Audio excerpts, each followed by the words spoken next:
Hello, look at there. Look what you tuned in. You got the Paul White Show. Welcome to the Paul White Show. We're going to take a little commercial break. We are on location, and if you can guess where I am, call me at 265-9930 before the commercial break is off, and I might just give you some CJ's dip bait to go fishing with when you get through with your garden, okay? All right, we'll be right back after this short break.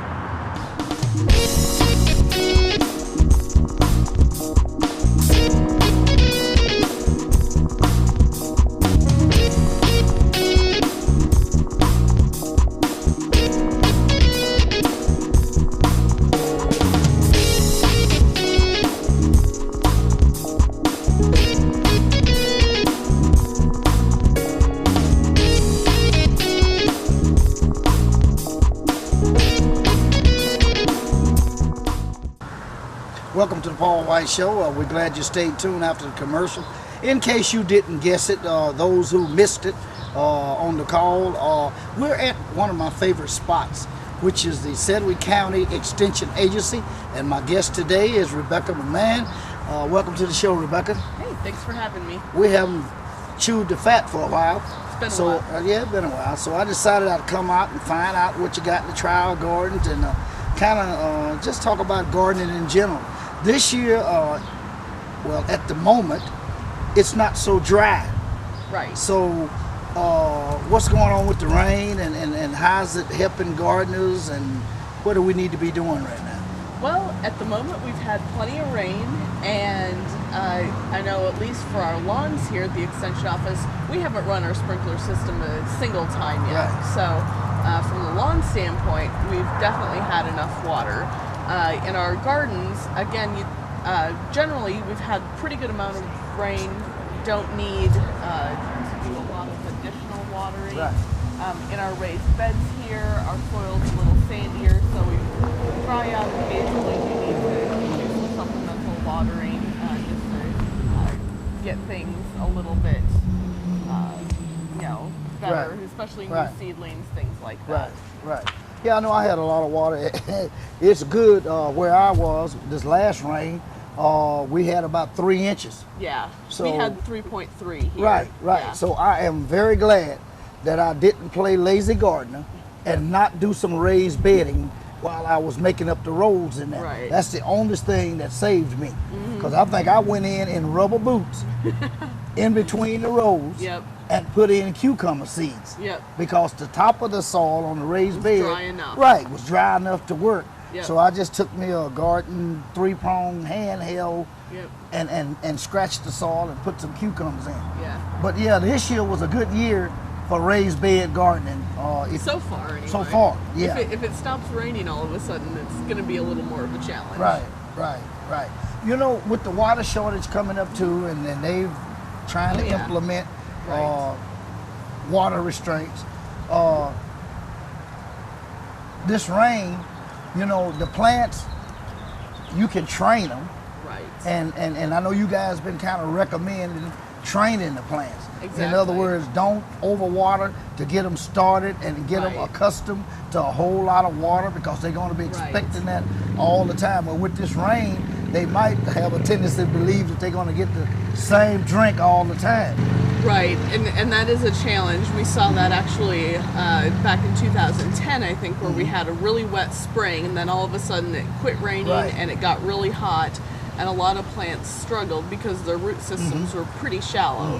So I think the message here is where we're getting some good rains. Don't water in addition unless you absolutely need to try and keep those roots going as deep as possible. Right, because they'll get lazy and just lay right on top of the ground because all the moisture they need is right there. Right. That happened to me in an orchard one year. Yeah. I mulched too soon. Trees grew tremendously, loaded down with fruit the one year. Well, the roots never had to work for any moisture because I did it too quick. Yeah. So the roots laid on top of the ground. That one year when it loaded up, they just went bam. They just laid down 2 humongous apple trees that were loaded. So that's a good tip to not, let the plant do what it needs to do to get established. Right. So to have a good foundation up under the bottom. Exactly. So, Yeah. Now, in planting right now, in the garden, it's still not too late to plant a lot of. It seems like we're running 30 days behind, maybe. Yeah, well, I would say, depending on what it is, we're, Right. 2 to 4 weeks behind schedule. Just had our first strawberries at the farmer's market this last Saturday, and last year we were having strawberries about 4 weeks earlier. But I think as the season goes along, we'll get closer to normal. To catching up. Yep. Yeah. So you can still plant some things and get away with it, where So you far. right so far where you normally couldn't plant it this late. Right, yeah, and things like tomatoes, peppers, eggplant, okra, all of your warm season stuff, a lot of your squash, cucumbers, melons, you can still get out there and plant them. It's getting on the late side. Yeah. Who knows what the summer's gonna bring? Right. So. Right. Yeah. So if the weather sort of averages or below average out during the summer, then they'll be all right by planting it a little late. Right, exactly. Because we won't be as hot and as dry. And I hope this pattern of rain keeps up where we at least get once or twice a month. Yeah. Well, I certainly wouldn't complain about having fewer than a dozen days under over 100 degrees. Right. That's for Absolutely. sure. Absolutely. And having the cooler temperatures helps as much as the rainfall. Right. Absolutely. Yeah. When you're dealing with drought. That's a good conservation tip for water right there. By it being cooler. Even cooler nights give us a lot to do. All right, we're going to take a short commercial break, and we'll be right back. We're visiting with Mr. McMahon at the County Extension Agency.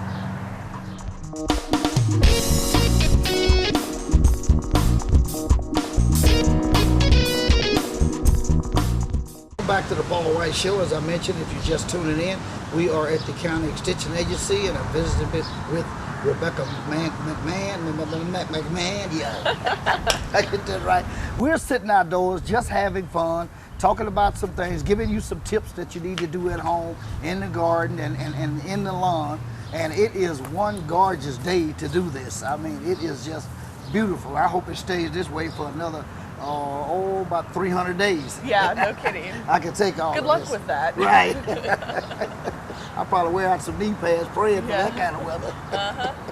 All right, we were talking about before break, gardens and stuff. The lawns are in good shape. I mean, everything in the lawn is growing, whether you want it to grow or you don't want it to grow, or you need it to grow, or don't care if it grows. It is growing. Yep. Every 3 days I got to cut. And I haven't put on one drop of fertilizer. Yeah.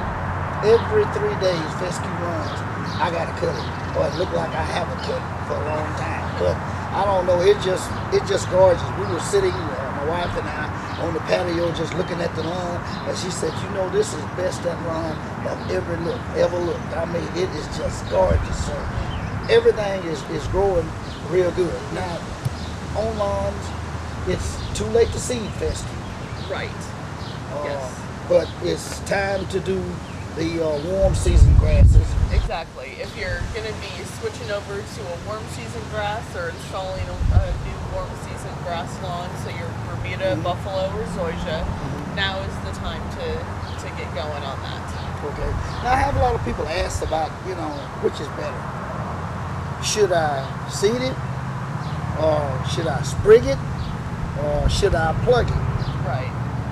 So which one do you recommend or think that's better? I know which one would be more effective, but which one do you think is better? Well, it depends a little bit on what you're wanting to plant. And when it comes down to seed, some of your warm season grasses, the seed is a little trickier to get going. Right. And it's going to take more water. Right. So, that right there might be part of that decision-making process. With the Bermuda grass, sprigs work really well because, Bermuda, it's going to grow everywhere, regardless. So it'll fill in pretty quickly. Buffalo and Zoysia, you're generally looking at doing plugs. The sprigs don't work quite as well for them. And, it's a little more expensive to go with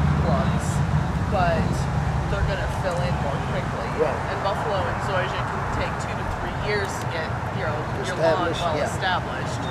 So I think, from that standpoint, the plugs are going to get established more quickly and fill in more quickly.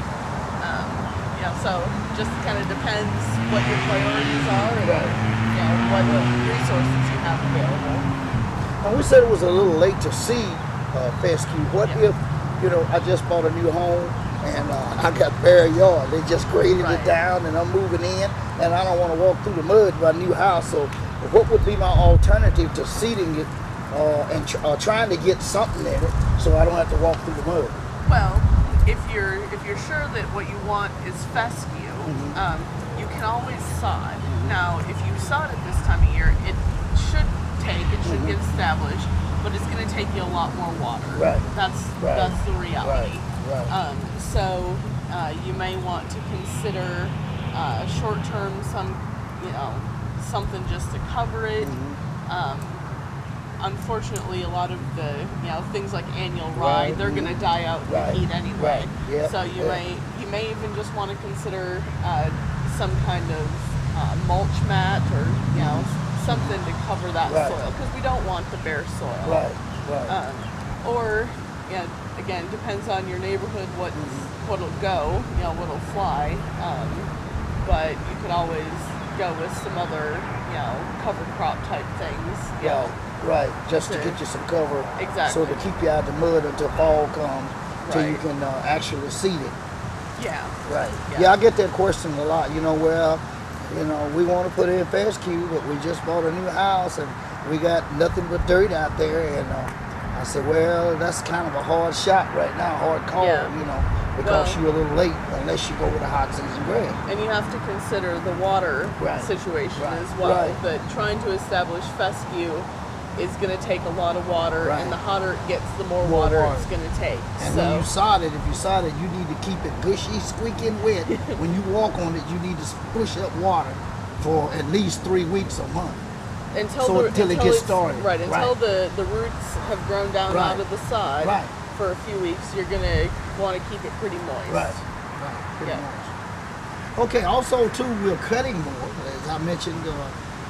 I can tell you're excited about that. Yeah, real excited. Have to cut about every 3 days. That's going to mean that you're going to have to probably sharpen your blades a little more often instead of waiting until twice a year where you normally sharpen them in the spring and then hit them again before fall start or right at the first of fall to finish cutting, because you don't want your blades to get dull. A lot of people probably don't even realize that it can damage your grass just from cutting. Yes. Yep. So you need to keep that blade good and sharp. Yeah, I think the recommendation is every 10 hours of mowing time, which is probably, a lot more often than most people do. Right, because it takes me an hour and a half to cut my yard, so my 10 hours go pretty quick. Yeah. To resharpening that blade. But especially you're mowing every 3 days. Right. You better get some fertilizer on there so you can mow every other day. Every other day, yeah. so in a month's time, I got my 10 done. Okay, now we mentioned we're going to talk about the trial gardening. What are some of the plants that you got trying? They will show people what you got planted here this year. Well, as every year, we have some tomatoes, but then beyond the tomatoes, we've got 7 eggplant varieties. Okay. So you're trying a bunch of different eggplants. We've got 12 different varieties of garlic that we planted last fall, and we're trying out to see the differences. 12 different varieties 12 of garlic? different varieties. I didn't realize there was that many different varieties of garlic. There's hundreds of varieties. Man. Got 5 varieties of shallots, and then some miscellaneous other things going on. Got a pizza garden, a kids snacking garden, some parsnips, other things like that. Okay. All right, we're going to take a short commercial break, and don't go away. We're going to show you those gardens. I'm ready for the pizza garden. Stay tuned. We'll be right back. Welcome back to the Paul White Show. I'm with Rebecca McMahon, and we are at the County Extension Agency. If you were just joining us, we talked about the different type of gardens that they have on trial at the County Extension Agency, and they're all guilty of growing. So we hope the trial's coming all right. Oh, it's going down trial. Yeah. All right. This is the pizza garden we're standing by now. Yes. So everything but the crust, right? Pretty much, yeah. Okay. Yep. Okay. We've got the tomatoes. We got a aroma tomato for the sauce, a cherry tomato for topping, some peppers for topping, and some herbs, topping sauce, whatever. Then we've got our garlic and our onions that can go in the sauce, or if you really like garlic and onions, can go on top of the pizza, yeah. And then once the garlic and onions come out, we're gonna go back in with some leafy greens and some squash, so a little bit more gourmet pizza for the fall. You know, I bet that'd make a good pizza right there too. Yeah. Yep, that's all the ingredients right there. Yes. All right, everything but the crust. Pretty much. Okay, moving right Although, along. we've got the wheat straw as mulch. Right, So right. Probably can't eat it at this point. No, I wouldn't be too healthy to eat until it was processed. They done got the heads off of it. Okay, in this frame right here, you got This is our kids' snack garden. Oh, okay. So it's a little bit of a mixture. We wanted to do vegetables that you could just walk through and pick and eat as a snack. So we've got some cherry tomatoes, some pole beans, some of those little sweet snack peppers, carrots. Earlier we had some radishes, and then we've got some sunflowers going. Okay. For the something seeds. pretty. Yep. So that's that garden. All right. So that's the child garden right there. Yep. Kids garden. Carrots, healthy stuff. Sweet peas. Yep. Sugar snap. Sugar snap. Just snap them right off and eat them. Yep. Yeah, those are good in stir fry too. Real good in stir fry. Well, this frame right here, we were talking about the eggplants before break too. Have 7 different varieties of eggplants we're trying. 7 different varieties. Here come the eggplant. Yep. Yep, that's one of our early varieties, a Japanese one that's going to be long and skinny. Oh, yeah. Okay. Yeah, so we've got Italian varieties, we've got white, we've got dark purple skinned. We're going to have some that are white and purple striped. One variety that's going to be green skin. One variety that's kind of more of a pink lavender color. Oh, okay. All kinds of different sizes and shapes. Little teardrop size ones, big full size ones, then the long skinny kind. Oh, okay. I don't know, a lot of people are a little reluctant to buy the ones that grow like cucumbers, the slender ones. I said they're going to taste like an eggplant. It depends on the recipe you got and how you fix them. They'll still make a good casserole or good to fry, stir fry them, or whatever you want. The eggplant's an eggplant. Just different shape, different colors. Right, yeah. If you're an eggplant parmesan aficionado, then you probably want the big ones with the big slices. Yep. But yeah, stir fry or casseroles, things like that, the smaller ones are really nice to use. Right. Okay, at the end of this frame, you got what, a few peppers and tomatoes? Yeah, I got a couple things growing up the trellis in the middle here. This is going to be our vertical garden this year, and we're going to be growing some melons. You can see the seeds just getting started here. So. Yeah, they're just coming up. This is an Asian melon. Yep. Sun Jewel. Asian melon. We're going to have a couple watermelons. We're trying a seedless watermelon this year. So, gonna see how I had goes. one I wanted somebody to try in a trial. It was in one of my gardening books. It's a little small yellow melon, but like that, real sweet, good market size they claim to be. And I hope I saved that. Maybe we can try to find some of those seeds and do a little trial on them next year. This one, the seedless one we're doing, it's yellow mini tiger. Oh, okay. Yep, and it's a seedless and it is a small one because we're growing it up the trellis, so we don't want something too big and heavy. Right. Yeah, they were supposed to be like family size where you wouldn't have a lot of them left over, and they don't take up much room in the fridge, Yeah, exactly. And it was supposed to be a good melon. Yeah. All right, we done did the garlic. Do we go over here and do the onions, I guess? We didn't talk about the garlic, actually. Oh, we didn't? And this plant right here is? Horseradish. My favorite. Yeah, right. I was wondering if you were being sarcastic there. Yeah, right. My favorite. Horseradish. It's all right. But it's got to be right. It's got to be on the right food. Yeah. Yeah, it's all right, but it's got to be on the right food. All right. You said we never hit the garlic? We didn't talk. Well, we got to talk about the garlic because you said it was over 100 different varieties of garlic. Well, there are hundreds of varieties of garlic, and we've got 12 of them. Okay. The thing that's kind of interesting about garlic is that there's so many different variety groups, and the ones you get in the grocery store are just one or two different varieties usually. And so we've got hard necks and soft necks, and we try to get a real mix. And it's really interesting because you can see this variety right here is starting to die back already. Right. You know, it's almost ready to harvest. Harvest, Probably harvested this week.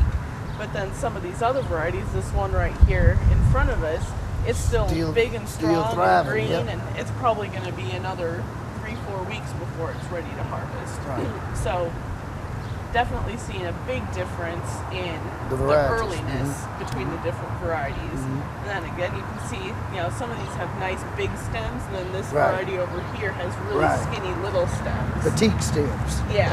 So we'll see if that affects the bulb size. Right. And you just gave a good clue and a good tip when to pick it. Right. It's dying back. Exactly. When you've got about 5 leaves that have turned brown and died, then it's time to pull it and let it dry. Right. And we also like to say when you've got about 3 leaves that have died, you want to quit watering it. Right. So we haven't been watering this variety. Okay, I guess we're going to take another break, and we'll be right back. We're at the County Extension Agency. We got a few more items here to show you that's in the trial garden. Don't go nowhere. Stay tuned. Hello and welcome back to the Paul White Show. We're at the Trial Gardens at the County Extension Agency at 21st and Ridge. This location here too, they also have the vegetable market on Saturdays, and I'm visiting with Rebecca McMahon. We're almost through the trial garden, but we hope you're getting a lot of tips from Rebecca. She is well knowledgeable of what's going on with the garden, and we're talking about some of the varieties. We're here now about the tomatoes. Yep, we've got, we're kind of comparing some red varieties and some yellow varieties this year. So down here we've got 3 or 4 kind of your normal slicer types, but they're yellow or orange. Okay. You know, so it might be a little lower acid, a little bit different flavor. Seeing, there's some new varieties, seeing what we like with some of them. I got a grape tomato and a couple of heirlooms, and then I'm really excited about this heirloom. It's one called Yellow Stuffer, and so it's shaped like a bell pepper, and the center is hollow like a bell pepper, but it tastes like a tomato. So be kind of interested to see how that does for us. Right, yeah. If they work, I need to know that. I like stuffers. So some ground beef and rice in them, and cook them. Or cook it ahead of time and then stuff them in there. And just kind of warm it so it doesn't get mushy maybe on the outer portion of it. Yeah, that would be excellent right there. Some taco sauce on some, taco meat. Put it in the tomato. Okay. So we've got some basil here in the middle, some of our red and green varieties. This bed's got a couple red varieties, Corsican basil in the middle, and then some of the kind of bushy types along the edge. Kind of pretty, you know. Yeah. So different basils instead of just your normal. And then this bed is kind of the same. Got some different red varieties. A Thai basil in the middle, which has a nice spicy flavor to it. And then some red basils, and again another variety that's a little bit smaller leaf as opposed to the bigger leaves. You use a lot of basil cooking. You do. At least I do. I like the basil. So on this end is our red tomatoes. Again, got some of our slicers. Got a plum tomato, grape tomato, things like that. And the one that I'm really interested in this bunch, there's one called Iron Lady, and I found it in just one catalog this year. But it's supposed to be resistant. It's supposed to be resistant to septoria leaf spot and early blight, and those are the 2 diseases that get on the bottom of the leaves and things turn yellow and kind of go up the plant. Just drive everyone crazy. And so this is one of the first varieties that has some resistance to those diseases. So I'm really going to be interested to see if it is resistant and if the tomatoes are good. Because who cares if it's disease resistant if the tomatoes don't taste like anything you want to eat. So. Absolutely. Now, when you start getting those spots on tomatoes, what do you suggest to do? Well, the first thing is to prevent it, putting down mulch to keep the disease from getting on the lower leaves from the soil. When you start seeing it, you can pick off affected leaves. You can apply a fungicide. either chlorothalonil as a conventional one, or a copper fungicide for an organic product. The other thing is, you don't want to water the leaves. When you water your tomatoes, you water the soil, you water the roots, but you want to keep the leaves dry. All right. And with the humidity we've had this year, as opposed to the dry temperatures, dry conditions the last 2 years, we might see some disease. Oh, okay. Yeah. Last year wasn't so bad. Yeah, like when you wake up in the morning, your grass is real wet, like you watered it. That causes a problem. That can be a sign that you should be watching your tomatoes for disease. Right. Okay, now we're over here with container gardening. I know I get a lot of questions on container gardening. People, especially the elderly, that move into a home or out of where they stayed and they can't have a garden outside. Right. These are some alternatives to having container gardens where they can still work, play in the dirt to get some vegetables. Right. So in this one right here, so this is obviously a sturdier structure, but it's really nice because it's a little bit wider of an edge, and you know, this one's a nice height that you can stand and work. Or these others here, you know, you can just kind of sit down on the edge and work there pretty easily. So again, a little more sturdy, more expensive to construct, but if you've got the space, really nice. These over here are another type of bed, and of course, you can see it's a perfect height for standing and working. The other thing with this, though, this is it's a wooden frame with half of a plastic barrel in the bottom here. And the way that it's designed, if you're in a wheelchair, you can just wheel right up under here, and there's space for your knees, but the barrel gives the plants enough root space to be able to grow well. Right. That's neat right there. Yeah. Then this one here, this is just more of a traditional container garden. We've just got it in a frame here, where the containers are suspended. Again, you could wheel up and work if you wanted to, or sit next to it. And these are just regular, like, plant pots. Exactly. Yep. Just regular pots. And then this here, again, is another one of the barrel planters, but a little bit smaller barrel. So got some fun options. Right. Now all of these, when you're doing container garden, need to have some type of drainage underneath them. So if you make your own in the barrels, you gotta drill holes in the bottom. Absolutely. Because none of the plants like wet feet where they just sit in water. And if you happen to overwater them, they'll get root rot and won't do it. So make sure all your containers, even your patio type plants and all that, need to have a drainage system on them because none of them like to sit in water. Absolutely. Well, Rebecca, I'd like to thank you for your time today, and I hope the viewers did learn something, and I may come back to find out how the trials actually did. And we can review and see, talk about the yields and stuff like that. So that'll give the viewers something forward to look to next year if any of the trials didn't get convicted. Or if you want to know sooner, they can always come and check out my blog, because I publish almost every day what we're doing. And what's your website? It is thedemogarden.org. So TheDemogarden.org. Okay, that's to keep up with Rebecca's Garden Radio. All right, thank you guys for watching us this week, and we'll see you next week. We just might be on the lake talking some fishing next week with Jessica.